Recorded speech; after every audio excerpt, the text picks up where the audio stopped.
Today on Paul's Old Crap, what we're going to do is a bit of a show and tell with a lot of my old and strange video equipment. I apparently own a lot of stuff, and I think it's about time I made a video about it, because I am probably going to be selling some of this because I actually own more than I thought I did. I have lenses that I've forgotten about, so. But yeah, anyway, the first piece of technology we have here, this is the Panasonic Omni Movie VHS.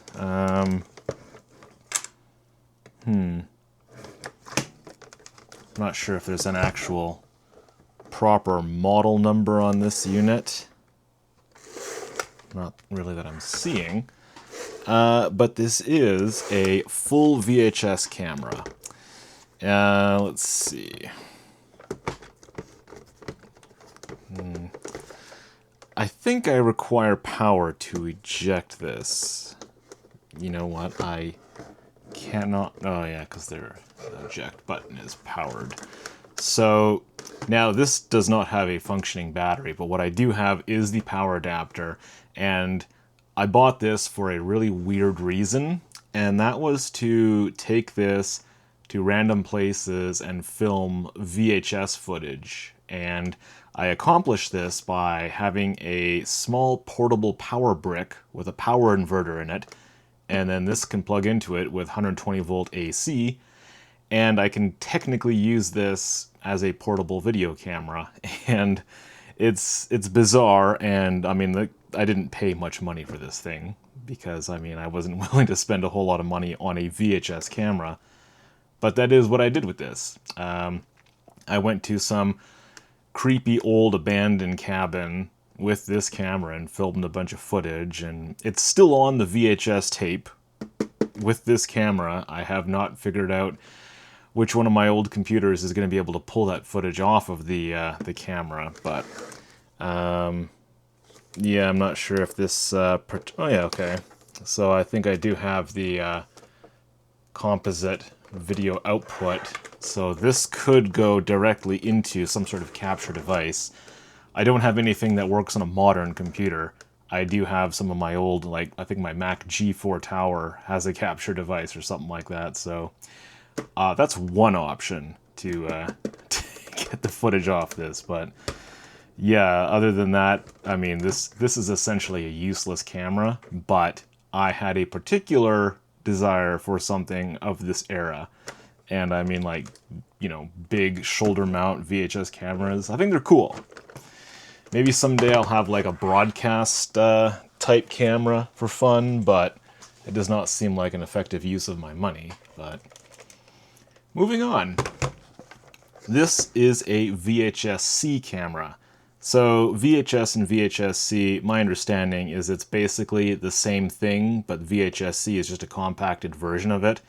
So to play back VHS-C, you have a device, which is essentially a VHS tape, with a cradle in there, and the VHS-C tape just slides in, and I believe the tape size and everything is exactly the same. So it is VHS, but just physically smaller. At least that's what I've heard. But yeah, this doesn't have a working battery, so because of that, when you plug it into power, like everything is reset on it, and it has like a bunch of weird display things that come up. It like cycles through all of its like stupid presets, like it says Happy New Year, Happy Birthday in text all over the screen. Just a bunch of weird things, and yeah, I think there's some sort of internal battery as well that needs to be replaced in order to like properly get rid of all of that stuff. So, but the reason I bought this was because it was probably like a couple dollars at the thrift store. So I mean, like, who really cares that much? And I was going to eventually do some more strange things with this, but I ended up getting that larger VHS camera, which means that this thing sits around doing absolutely nothing. And I will make an in-depth video on some of this crap at some point, but I don't know. It's not really a priority, to be honest. All right, so the next piece of technology we have here, this is I mean, it's not exactly ancient. However, it is an older camera, but I think it's one of my favorite cameras, although I rarely use it. It is the Blackmagic Pocket Cinema camera, and this is from about 2013. Now, you might look at this and go, oh, that's not going to fit in your pocket. And, well, yeah, with all of the extra kit on here, maybe not. But the actual original camera itself is quite small, so you could fit this in your pocket. Just without anything else that you would be required to use it, of course. So, one of the reasons why I like this camera so much is it has a sensor, which is, it's a Super 16 sized sensor, and it's made by, I believe, Fairchild. And the sensor that's in here is, it produces a very desirable look. So this is like a digital camera, but it produces a look which is very film-like. And that was definitely one of the appeals of this particular sensor. And I think a lot of people like me buy these cameras for that. It only outputs in 1080 high definition, and that might not really be useful for a lot of modern projects, but for hobbyist use, it works. And this uses a micro four thirds type lens, and I'm heavily into micro four thirds. I've got the Panasonic GH5, which was my first camera that does the micro four thirds, and then I bought this one as well as the Blackmagic Pocket 4K, and all of them micro four thirds. And it's also a very convenient system for adapting like other vintage lenses and stuff to it, and we'll get to that in a couple minutes here. But yeah, the Pocket Cinema camera itself, it has an internal battery, but it's, well, I mean, when it was new, I don't think it would run for very long anyway, but now that these cameras are so old, all those batteries are just junk. So in order to really use this, I have a half cage, which is basically attached to it. And then I have a battery mount here, which takes a Sony battery, and then it plugs into the DC input. It's also got an HDMI output from the camera, because this screen is really bad if you're trying to really like nail your focus or something like that. So I typically would have an external monitor attached to the top here, and then as well as maybe like a handle or something, so you can actually hold this camera easily. Like, this is kind of like a goofy way to hold it, but so I mean, that takes this camera from a pocket size into, you know, a giant camera that's, you know, larger than your average mirrorless camera, I guess. So, but it is a very neat camera to toy around with. So I do enjoy owning this, although I rarely use it, but it does some really nice video. So yeah, it's 1080 and 30 frames a second is the maximum this can output. But I mean, for hobbyist use, it is pretty neat. So that's why I bought it. And these are, I think, in demand. I mean, I can't remember what I paid for it. It was probably at least like $400, and I think they're just kind of going up in value depending on the quality of these things. But yeah, they're getting harder to find now. So yeah. All right, so now we're going to jump into some of the lenses that I own, and I own a lot. The very first kind of lens we're going to talk about is a very strange setup that probably not a lot of people would have heard of just because it's so bizarre, but this is a very basic way of getting anamorphic video. What you do is you take a standard lens for your camera, so this is like a Nikon 50mm, and it happens to have an adapter to micro four thirds, so I could use it on like my Blackmagic camera there. And then what you do is you take this anamorphic projector lens from like the 1970s or something. I'm not even sure exactly when this was made. But what this does is it basically introduces a 2x stretch to your image. And this was originally designed as like, yeah, for some sort of old projector. But people have discovered that you can attach this to the end of an actual normal camera lens, and it will produce an image which is 2x stretched horizontally. And that is anamorphic video. And it also introduces some other neat aspects. If you see like Hollywood movies use anamorphic lenses, I think, for the most part. So you'll see like a light source that has a streak going across the image, and that's done by anamorphic lenses. So now proper anamorphic lenses are very expensive. So when you have something like this, you know, this is like a $50 lens.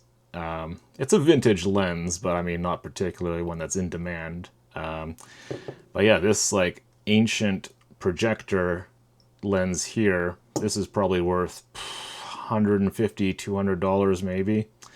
And this is on the low end. This thing's made to cover maybe like an 8mm sized sensor. But yeah, this itself can't be used as a lens because there's no aperture or anything like that. So you do have to like attach it to the end of an actual camera lens. So what I did is I just put these little rings on it so you can screw it on. Then what you do is after this is mounted to your camera, you actually have to line this up because the stretch will be totally wrong unless you have this lined up perfectly, like up and down. So you kind of have to toy with it.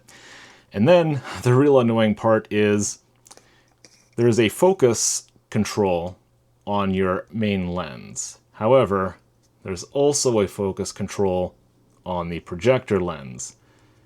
You have to operate both of these in order to get focus on your image.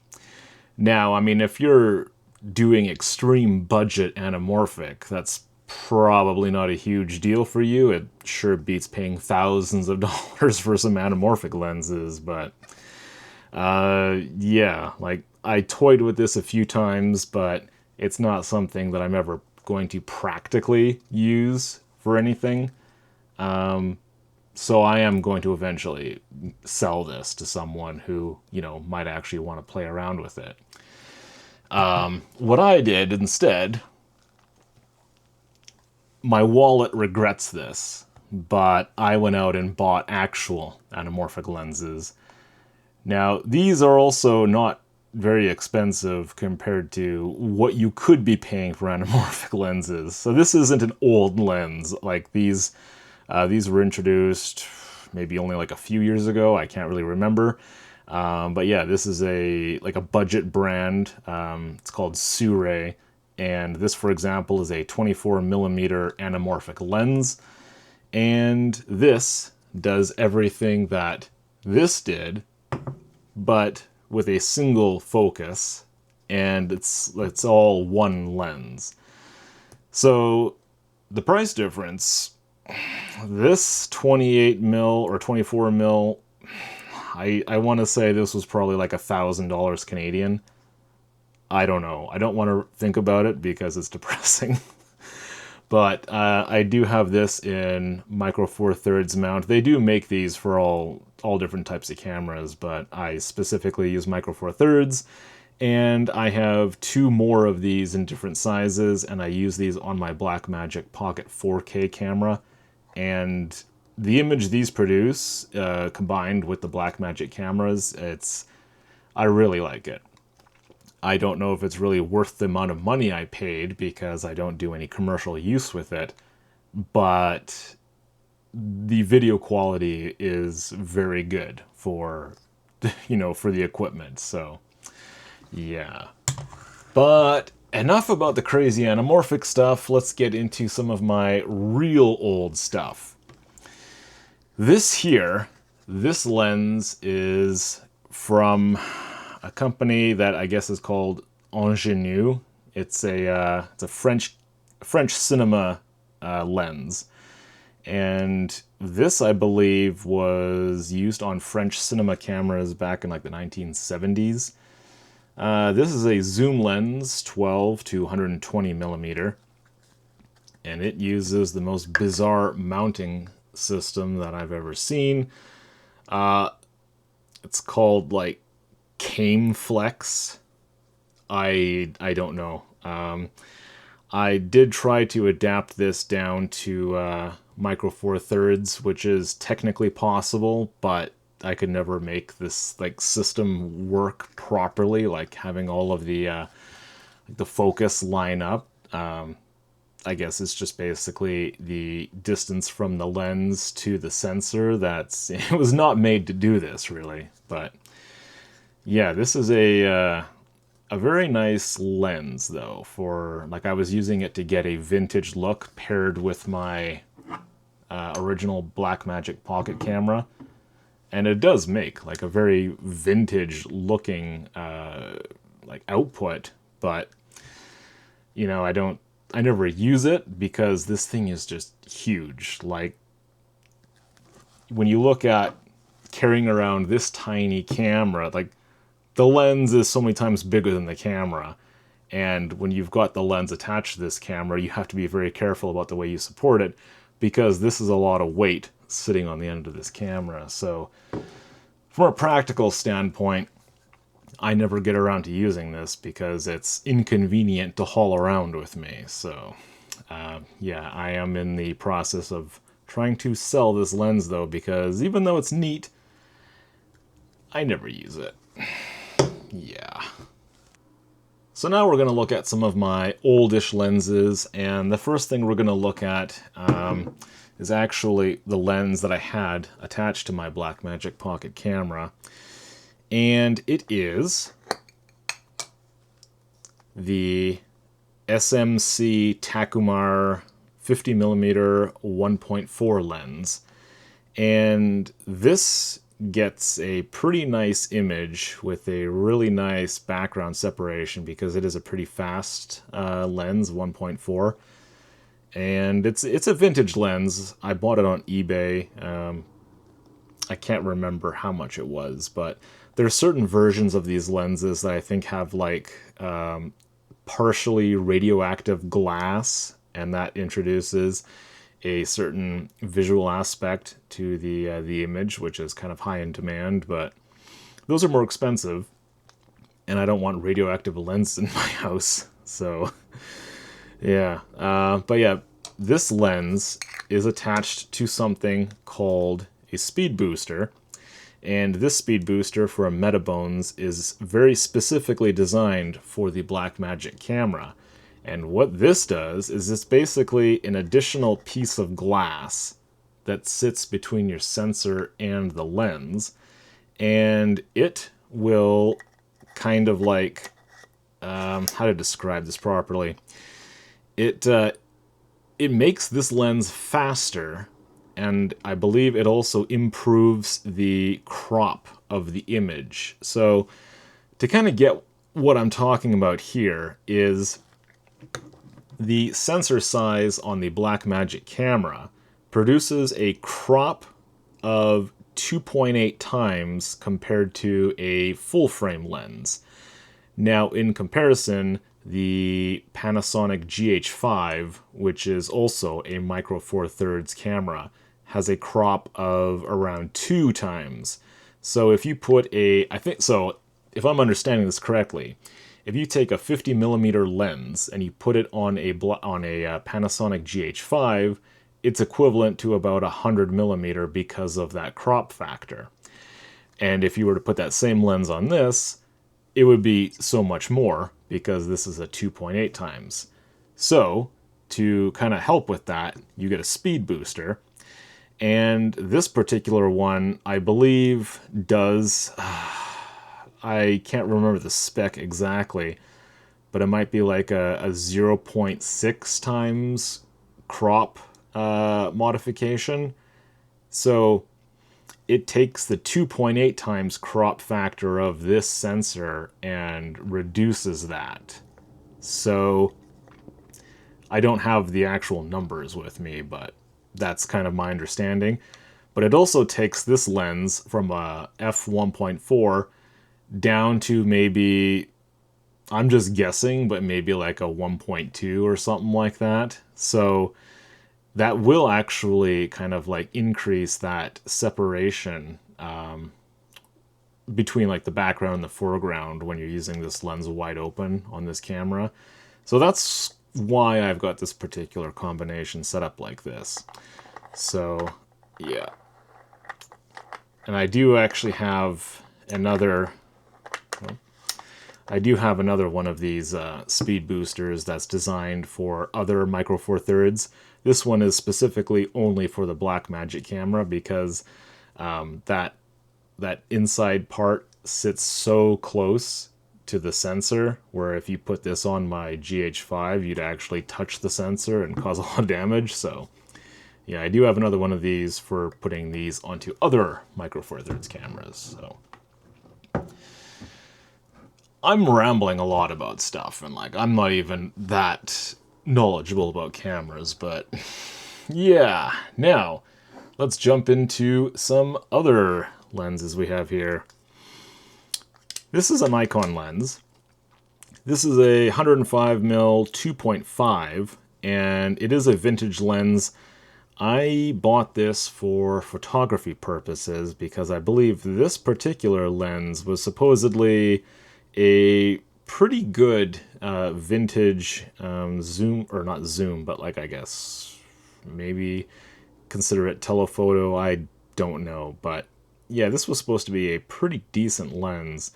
I haven't touched it that much, but I do recall it, you know, giving decent pictures. But I mean, it's a vintage lens. It is fully manual. You have to kind of like dial your focus in by hand and make sure you've like nailed your focus. And yeah, if I'm just doing like quick run and gun photos, I might not use that particular lens, but let's see, what else do I have here? This is an Opticam 135mm 2.8. I have no idea. I bought this because it was super cheap on eBay, and then I adapted this over to I think I adapted this down to Nikon or something like that. Yeah, I bought this on a whim. I've probably never even used it that much. I think maybe I took it out once, but I don't know. 135 at a 2.8. It could be interesting to play with. Yeah, I don't know. And on that note of strange lenses, I've got a Bushnell automatic. This is a 28mm 2.8. I really don't know why I bought this one. And this, I think, is a really weird mount. This might be a FD mount. Now we're getting into some of the weird crap. Yeah, honestly, I cannot remember what this is. Like, it twists to lock. I think this is the Canon FD mount. And on that note, we will bring out the Canon FD lenses. So FD lenses are, it's a mount system that was around before the the EF mount. This is my understanding anyway. So FD lenses are, they're all vintage lenses because, these are old. So this one here is the 24mm 2.8. It's not the most high demand lens because I think these FD lenses, the really good ones, they get pretty expensive. So, but yeah, so this looks a lot like the one we were just looking at. It's got this strange metal piece here, and somewhere in my house, I'm assuming I have an adapter. No, I don't think it's on that one. Yeah, somewhere I'm assuming I have an adapter, otherwise why did I buy these? Because I don't have a camera that uses FD lenses natively, so yeah, weird. So, well, yeah, one of the reasons why I'm making this video is as I was pulling these lenses out of my, where I keep all this stuff, like, I've forgotten how many lenses I own. So, that's, yeah, one of the reasons why I'm doing this. But yeah, that's interesting. And the second FD lens I have here, this is the 50mm 1.4. This is quite similar, I think, to that SMC Takumar lens that I went over already. So, yeah, pretty fast lens, and it's a 50mm. So this is, yeah, FD lens. I really have no idea where my adapter is, but yeah, these things are kind of annoying to deal with. So we put that in there, and then this screws tight. Yeah, okay. Yeah. I didn't really pay that much money for these FD lenses, but I figured they might produce some neat footage, so that's why I bought them. Now, we're gonna get into the really interesting stuff.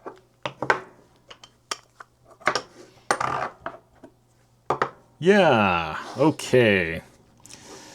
The first thing I'm gonna look at here, this is a Schneider lens, and this is a 50mm 3.5, tiny little lens.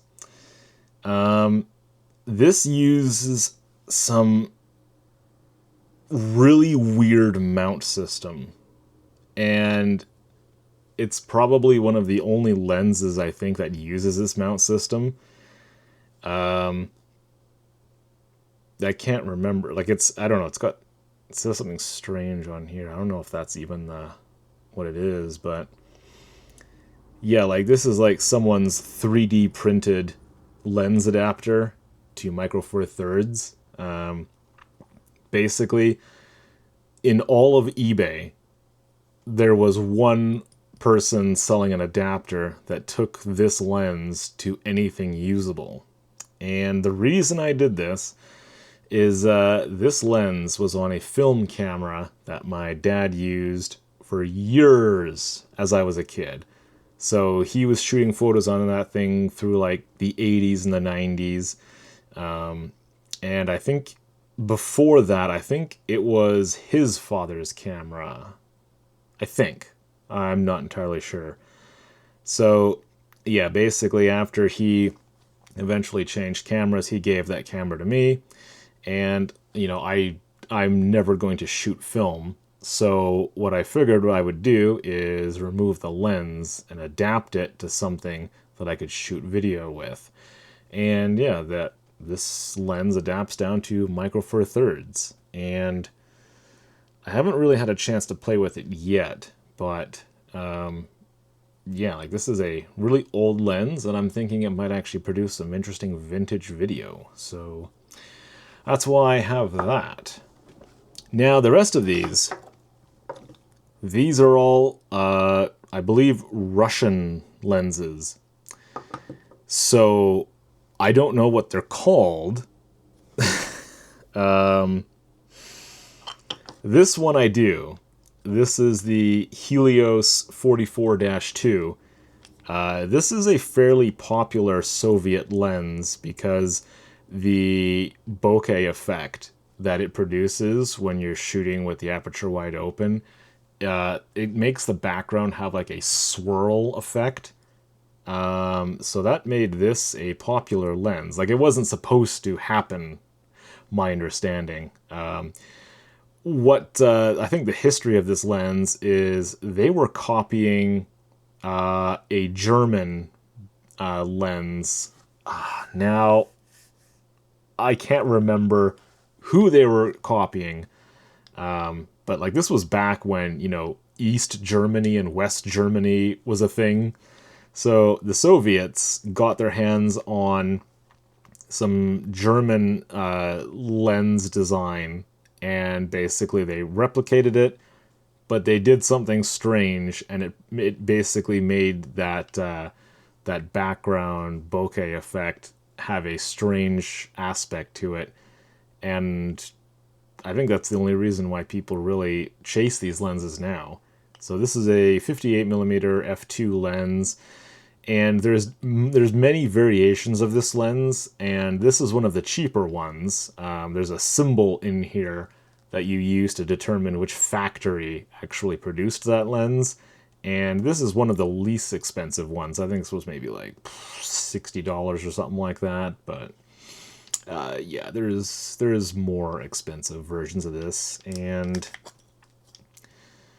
I have an adapter to the Nikon F mount, so I was going to specifically use this for photography because I think that the effect that this lens makes is probably not very desirable on video, so I think it would just be basically for taking pictures. The rest of these, these were cheap on eBay. At least one of these I think I ordered from like the Ukraine. But what these actually are, I can't read. I can't read this language. So unfortunately, and I bought these so long ago that I don't remember. These two appear to be 20 millimeter f2 lenses. I'm not really sure why I would have had two of them. This one was like some sort of really weird mount. I think, yeah, the Kiev 16U is what this mount was called, and this adapter plate takes it down to micro four thirds, so I could use it on my or video cameras. This one is probably also an adapter plate. Okay, this one looks like it might be a C mount to micro four thirds. So if that is in fact what this is, a C mount lens, like these are super tiny lenses. But I have not had a chance to play with these. Yeah, they're super old. Soviet era, I guess. This one is a 50 mil 3.5, I think. Yeah, that makes sense.